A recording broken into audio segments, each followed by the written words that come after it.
Deuteronomy 29 from the Net Bible.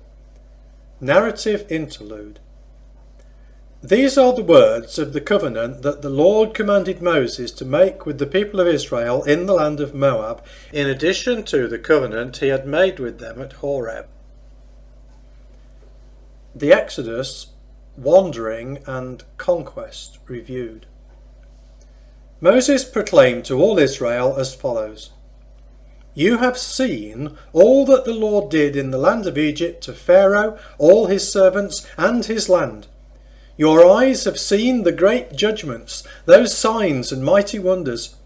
But to this very day the Lord has not given you an understanding mind, perceptive eyes, or discerning ears.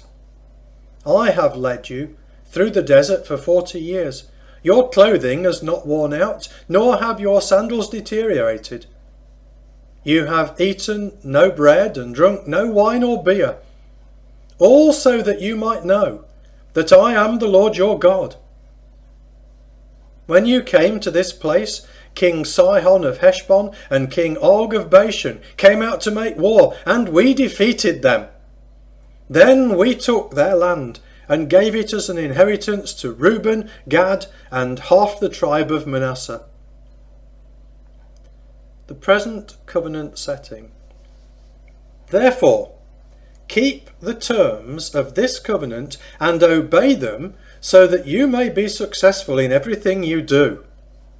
You are standing today, all of you, before the Lord your God, the heads of your tribes, your elders, your officials, every Israelite man, your infants, your wives, and the foreigners living in your encampment, those who chop wood and those who carry water, so that you may enter by oath into the covenant the Lord your God is making with you today.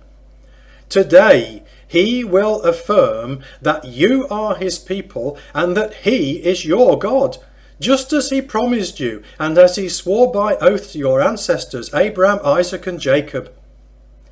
It is not with you alone that I am making this covenant by oath, but with whoever stands with us here today before the Lord our God, as well as those not with us here today. The results of disobedience. For you know how we lived in the land of Egypt, and how we crossed through the nations as we travelled. You have seen their detestable things, and idols of wood, stone, silver, and gold. Beware that the heart of no man, woman, clan, or tribe among you turns away from the Lord our God today to pursue and serve the gods of those nations. Beware that there is among you no root producing poisonous and bitter fruit. When such a person hears the words of this oath, he secretly blesses himself and says, I will have peace, though I continue to walk with a stubborn spirit. This will destroy the watered ground with the parched. The Lord will be unwilling to forgive him, and his intense anger will rage against that man. All the curses written in this scroll will fall upon him, and the Lord will obliterate his name from memory. The Lord will single him out for judgment from all the tribes of Israel, according to all the curses of the covenant written in this scroll of the law.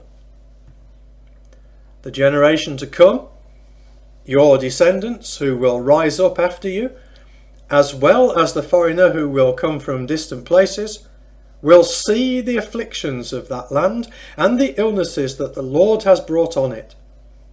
The whole land will be covered with brimstone, salt and burning debris. It will not be planted, nor will it sprout or produce grass. It will resemble the destruction of Sodom and Gomorrah, Admah and Zeboim, which the Lord destroyed in his intense anger.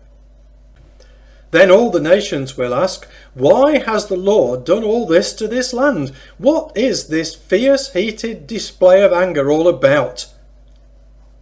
Then people will say, because they abandoned the covenant of the Lord, the God of their ancestors, which he made with them when he brought them out of the land of Egypt. They went and served other gods and worshipped them, gods they did not know and that he did not permit them to worship. That is why the Lord's anger erupted against this land, bringing on it all the curses written in this scroll.